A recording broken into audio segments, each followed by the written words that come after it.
Athens, around 440 BC. In the agora, the open marketplace, you can hear philosophers arguing, experts lecturing on military tactics, scientists explaining natural wonders. And on a platform, surrounded by a growing crowd, a traveler from Halicarnassus is telling stories. His name is Herodotus, and he is inventing history. We picture historians writing for silent readers.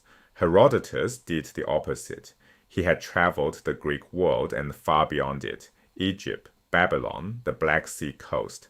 Then he went wherever crowds gathered, to great cities like Athens, to the Olympic Games where all of Greece assembled every 4 years.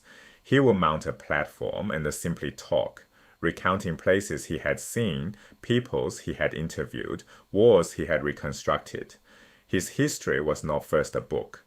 It was a performance delivered aloud, shaped by the reactions of live audiences.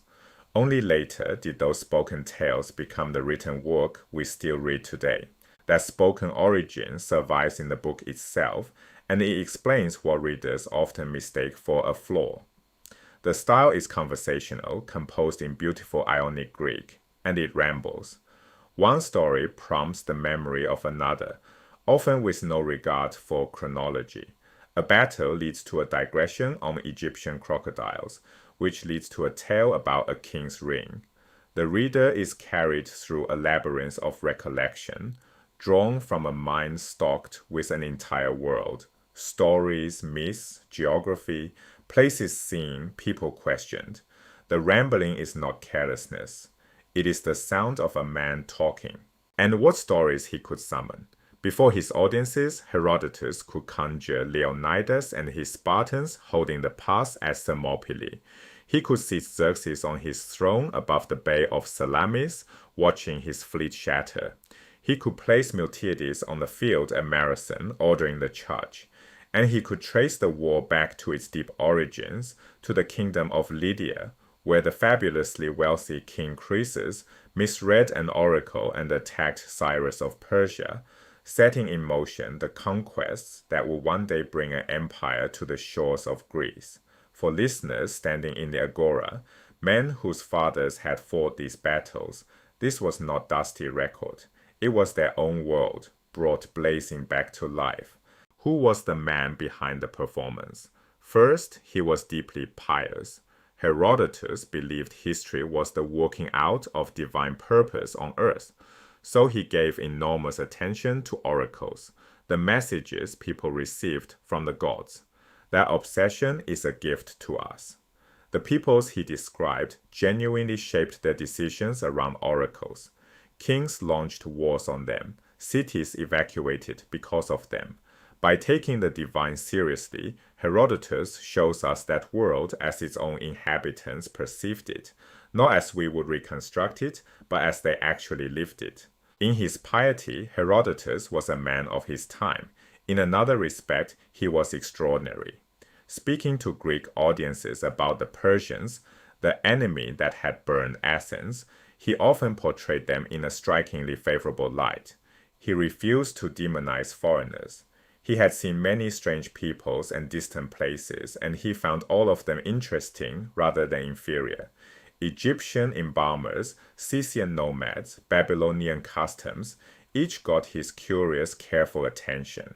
He was perhaps the most tolerant and open-minded mind of antiquity.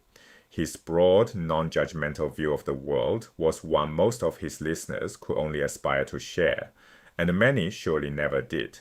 Of all the cities he visited, one captured him, Athens. The Athenians were dazzled by his recitals, and he came to love their city in return. He might have sought citizenship, but Athenian law restricted it tightly, and a man from Halicarnassus could not qualify, so he took the next pass available.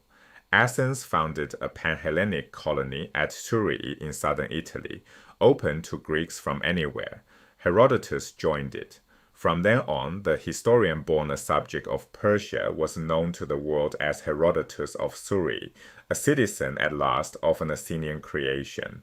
He repaid Athens with something more valuable than praise, an argument. By his day, much of Greece regarded Athens with suspicion and resentment. its empire, its arrogance. Herodotus told them a hard truth. Greece owed its freedom to Athenian sacrifice. The Athenians had borne the staggering cost of building their fleet. When Xerxes captured and burned their city, they did not surrender. They kept fighting in Greek waters. Remove that fleet, Herodotus argued, and nothing stops the Persian navy from landing wherever it pleases, seizing the Peloponnese and swallowing Greece piece by piece. He admitted this opinion would be unpopular. He stated it anyway. The Athenians, he insisted, truly deserved credit for the Greek victory, and the historian's job was to say so. The Athenians loved it. They rewarded Herodotus with a substantial financial gift, and that detail reveals how his whole profession worked. Itinerant performers like Herodotus had no salary, no publisher, no royalties. Cities offered awards of gold and silver in exchange for storytelling. A brilliant recital meant dinner, lodging, and silver in hand. A dull one meant moving on. History, at its birth, was a performing art, and Herodotus was good enough at it to make a living from words alone. So hold these three threads together. Herodotus performed history aloud, and his book still rambles with the warmth of a spoken voice. He believed the gods steered events, yet found every foreign people fascinating rather than contemptible, the rarest open-mindedness in antiquity.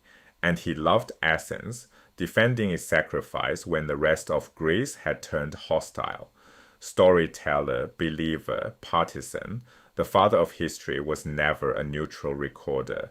He was a man on a platform, talking.